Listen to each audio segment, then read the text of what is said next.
नमस्कार दोस्तों, आज से ये स्पष्ट लीगल और राजनीतिक चैनल रहेगा। आज ही से शुरुआत कर रहे हैं और आज से शुरुआत कर रहे हैं तो आज की ही एक महत्वपूर्ण न्यूज़ को उठाएंगे जो कि है इंडिया से संबंधित 2024 के लोकसभा के चुनावों का विश्लेषण करेंगे और अच्छे तरीके से करेंगे। और आपको जो जानकारी यहाँ मिलेगी वो शायद ही किसी और न्यूज़ चैनल पर मिले। 2024 के चुनाव को मैं क्यों ऐसा कह रहा हूँ कि ये कांग्रेस के लिए एक ब्लंडर भी हो सकता है और ब्लंडर इतना बड़ा होगा कि कांग्रेस अगर 2024 का ये एक्सपेरिमेंट फेल होता है तो मैं आपको लिख कर दे रहा हूँ कि ये ब्लंडर इतना बड़ा होगा कि कांग्रेस अगले 20 सालों तक भी अपने अस्तित्व की लड़ाई ही लड़ती रहेगी। कांग्रेस का थिंक टैंक होगा, बीजेपी के पास होता है, सभी राजनीतिक पार्टियों के पास थिंक टैंक होता है, लेकिन क्या कांग्रेस के थिंक टैंक ने सोचा ये मुझे नहीं मालूम और ना मेरी समझ से परे। मैंने पॉजिटिव और नेगेटिव तरीके से दोनों से सोच के देख लिया। 10 कारण ऐसे हैं जो मुझे लग रहा है कि कांग्रेस के अगेंस्ट में जा सकते हैं और 10 कारणों के बारे में चर्चा करेंगे सिलसिलेवार। आज पहला कारण तो ये उठाते हैं कि जो बीजेपी अपने 60-70 सालों के इतिहास में, जनसंघ और बीजेपी अपने इतिहास में जो काम नहीं कर पाई वो कैसे इंडिया गठबंधन ने क्षणों में कर दिया। 2 राज्य ऐसे थे, केरला और तमिलनाडु, जहां बीजेपी प्रभुत्व नहीं जमा पाई, जहां बीजेपी अपने अस्तित्व नहीं बना पाई। लेकिन इंडिया गठबंधन होने की स्थिति में आप ये मान के चलिए कि इन दोनों राज्यों में भी बीजेपी का अस्तित्व बनने जा रहा है।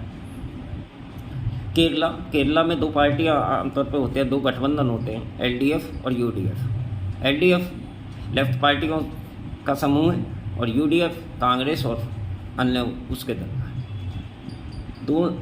दोनों पार्टियां सत्ता में कभी कोई आता है कोई जाता है, कभी कोई आता है कोई जाता है। लोकसभा चुनावों में भी मिक्सअप होकर आ जाता है।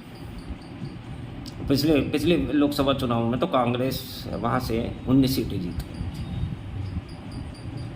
अब लेकिन जब एलडीएफ और यूडीएफ का ही गठबंधन हो जाएगा तो लोकतंत्र में हमेशा विपक्ष तो होता है, ये तो मान के चलिए। चाहे लोकतंत्र कैसा भी कितना भी एक तरफा बहुमत आ जाए, लेकिन विपक्ष तो होता है।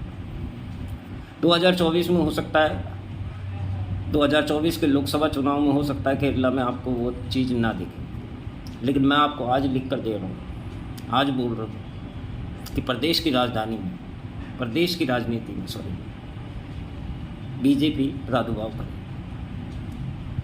जब प्रदेश के चुनाव होंगे तो बीजेपी एक महत्वपूर्ण रोल अदा करेगी, जो केरला में वो पिछले 50-60 सालों से नहीं कर पाई।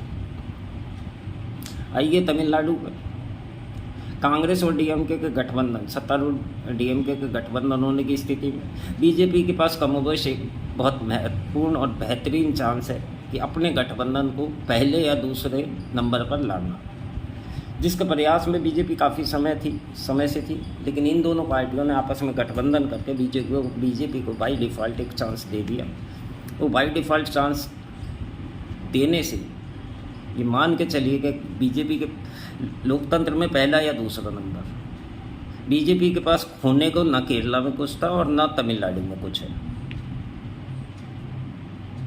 तो बीजेपी को तो बाय डिफ़ॉल्ट आपने इन 2 राज्यों में तो वैसे ही फायदा दिया है, पहला या दूसरा नंबर। मैं बार बार क्यों कह रहा हूँ कि लोकसभा चुनाव में रिजल्ट देखने को मिले चाहे ना मिले, लेकिन प्रदेश के चुनाव में ज़रूर रिजल्ट देखने को मिलेगा। और दोनों राज्य ऐसे हैं, केरला में 19 सीटें कांग्रेस के पास हैं और उधर तमिलनाडु में ज़्यादातर सीटें डीएमके के पास हैं। दोनों राज्य ऐसे हैं जिनमें बीजेपी के पास खोलने को कुछ नहीं है। आइए एक तीसरे राज्य की भी बात करने लगे हैं तो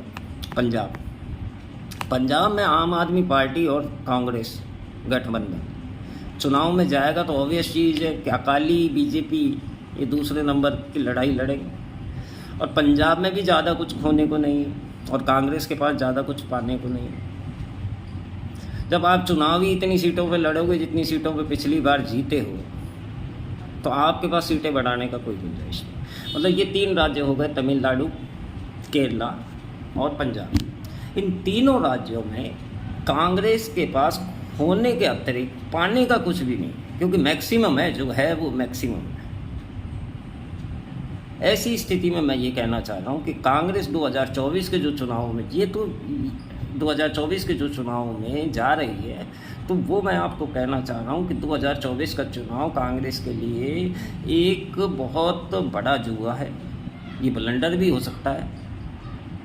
ब्लंडर हुआ तो ये मान लीजिए 2040 या 45 तक कांग्रेस को कोई नहीं पूछ रहा, क्योंकि कांग्रेस के पास वो सीन ही नहीं बचेगा।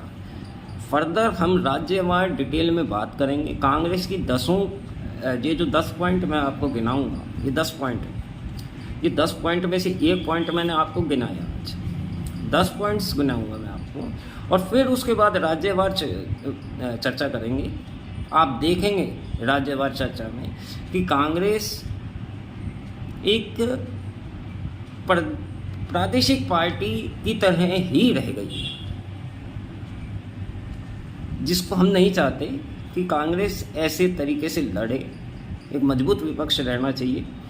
लेकिन जब आप क्षेत्रीय दलों से गठबंधन करते करते इतना झुक जाओगे कि आप अपने वजूद को ही कायम ना रख पाओ उन राज्यों में, तो नहीं होता ये सब। आपने देखा समाजवादी पार्टी और बसपा ने गठबंधन यूपी में किया था, उसका क्या रिजल्ट बना? उसका रिजल्ट ये बना, यूपी में जो कार्डर बेस वोट बैंक था बसपा का, वो समाजवादी पार्टी के पास नहीं गया, क्योंकि मौजूदा आप एसी कमरे में बैठ के गठबंधन कर सकते हो, लेकिन जो लड़ाई वहाँ मौजूदा ग्राउंड लेवल पर टीएमसी जैसे कांग्रेस वालों को ठोक रही है, आम आदमी पार्टी इधर कांग्रेस वालों को बंद कर रही है, तो वहाँ जो लड़ाई आपके ग्राउंड बेस पे हो रही है, वो लड़ाई आप कैसे कवर अप करोगे, ये आने वाले समय में देखने को मिलेगा। बाकी चर्चा पर ये जो 10 पॉइंट्स मैंने बताए हैं, इन्हीं के बारे में विस्तार पूर्वक चर्चा दूसरे पॉइंट को कर लेंगे हम। दोस्तों, मित्रों, ये चैनल बिल्कुल नया है, आज से ही शुरुआत करिए। पसंद आए तो सब्सक्राइब कर लीजिएगा, लाइक कर दीजिएगा। बाकी कुछ जानकारी मिले तो भी आप देखिएगा, थोड़ा सा अप्रिशिएट करिएगा। और अगर आपने अप्रिशिएट किया तो इसकी वीडियो क्वालिटी और जो साउंड क्वालिटी है इसको इम्प्रूव कर दिया जाएगा अगली बार, अगले एपिसोड में या उससे अगले एपिसोड में 2-3 दिन में उसको इम्प्रूव कर दिया जाएगा। थोड़े से व्यूज़ दे दीजिएगा, जिससे मेरे को भी थोड़े सा मेहनत करने का एक अवसर मिले। धन्यवाद।